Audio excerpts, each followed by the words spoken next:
as pessoas sofreram as consequências de terem levantado o problema, de terem sido acusadas de separatistas, etc, etc. Houve um problema, de facto. O meu marido foi acusado de querer formar um PAIC, por exemplo. Mesmo depois da morte de Cabral, ainda continuamos a pensar nessa hipótese.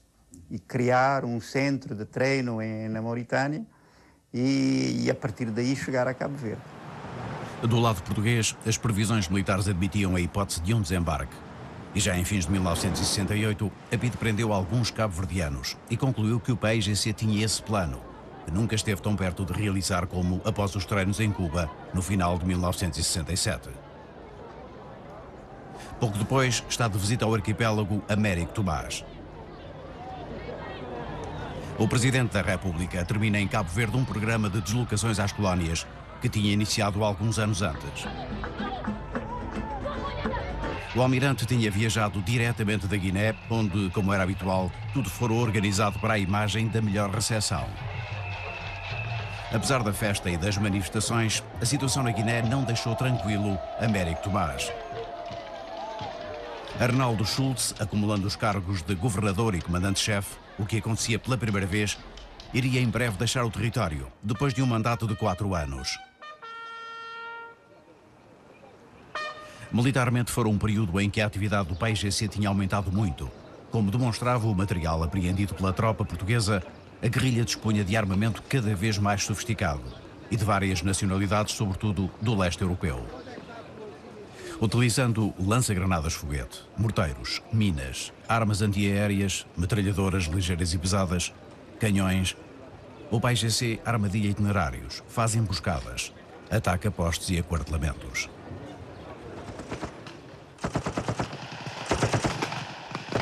Os guerrilheiros do PAIGC atuavam com grande potencial de fogo e por vezes em ações demoradas. Conseguiam fazer prisioneiros e provocar baixas consideráveis entre os soldados.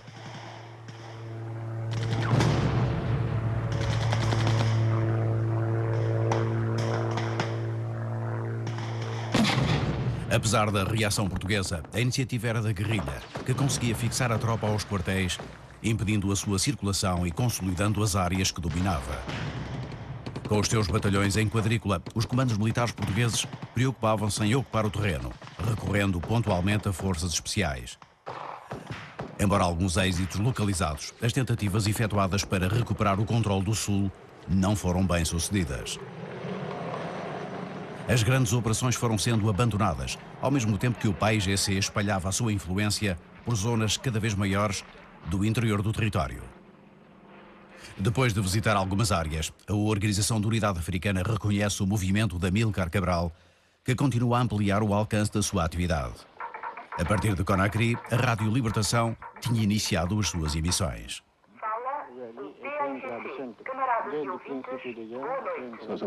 Os avanços da guerrilha revelam como era otimista a ideia de uma Guiné portuguesa para sempre, que o governador e comandante-chefe tinha garantido. Para além de simples convicções ou de análise de pura lógica, existe um elemento profundamente humano e tocante que nos dá a garantia total de que a Guiné jamais deixará de ser portuguesa. É ele constituído pelos trabalhos vividos em comum pelos nossos soldados, pretos e brancos, irmanados na defesa da mesma causa e falando a mesma linguagem de dever e de patriotismo. No entanto, ia-se tornando cada vez mais reduzido o território por onde se podia viajar com total segurança. Esse era ainda o caso desta povoação de Elia, no extremo noroeste, apesar das incursões de guerrilheiros pela fronteira com o Senegal. A população da pequena etnia Flup, das mais pobres e atrasadas da Guiné, estava organizada em autodefesa e tinha acabado de sofrer uma vítima num confronto com a guerrilha. Com uma medalha para a viúva, vinho e tabaco para os homens, panos para as mulheres em sinal de reconhecimento, o governador procurava garantir a fidelidade da povoação às autoridades portuguesas.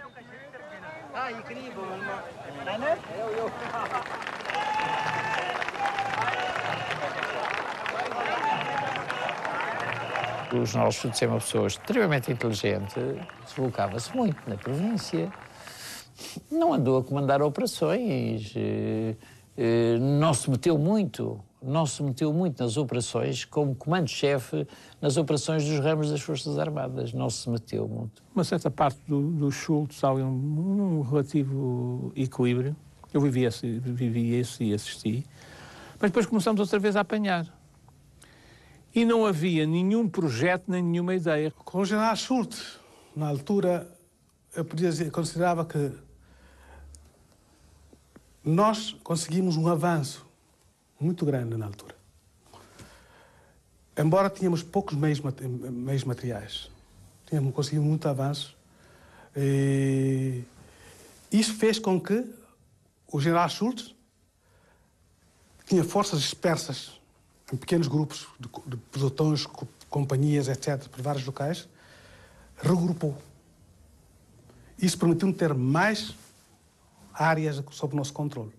O general Schultz esteve uns anos na Guiné e chegou a, digamos, aquilo que seria o stalemate. Nem o PAIGC avançava, nem nós progredíamos. Que era, aliás, era uma situação ideal para arranjar uma solução política. Havia, como é que eu direi, a sensação de uma guerra que não se ganhava nem se perdia, percebe?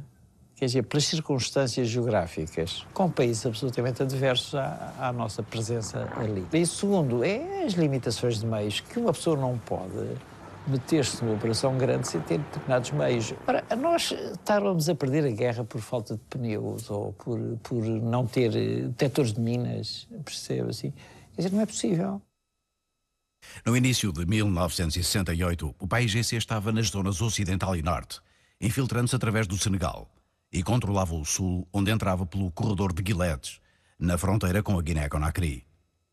A quadrícula portuguesa passara de 7 para 13 batalhões de caçadores, assentava o dispositivo nos setores de Mansoa, Bafatá e Bulama, mantendo influência no chão Manjaco, a noroeste e dominando todo o leste. Zona que, no entanto, o PAIGC pressionara logo em 1965, atacando algumas povoações. A vila de Nova Lamego era a capital do concelho de Gabu e o centro mais desenvolvido do leste do território, com cerca de 15 mil habitantes. Uma região predominantemente povoada pela etnia Fula, povo islamizado, aliado tradicional dos portugueses e menos receptivo à influência do PAIGC.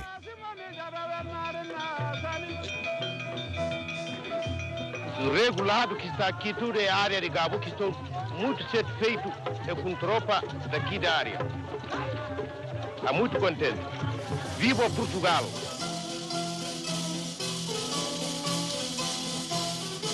Os Fulas, cerca de 20% da população guineense, e os Mandingas, cerca de 12%, partilham a região. Os militares estacionados na zona reúnem-se com as tabancas e exigem a colaboração da população e das autoridades gentílicas no combate ao PAIGC.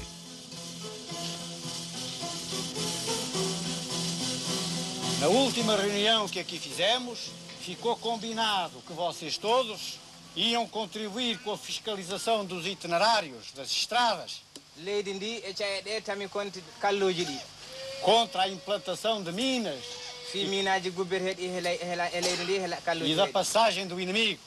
A tropa tem verificado que assim tem sido. Todos nós somos portugueses, qualquer que seja a cor da pele. O sangue é todo da mesma cor. A tropa veio de Lisboa. Deixou lá a sua mulher e os seus filhos para vir aqui defender esta terra portuguesa. Uma verdadeira política de conquista das simpatias junto às populações civis não era ainda para os comandos militares a prioridade absoluta, que viria a ser mais tarde.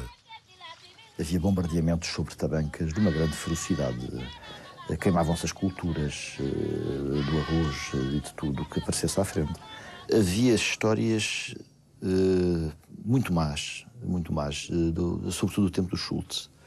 Desde barcaças que saíam, que subiam o Jeba com gente amarrada de pés e mãos atrás das costas e eram despejados vivos para dentro do rio.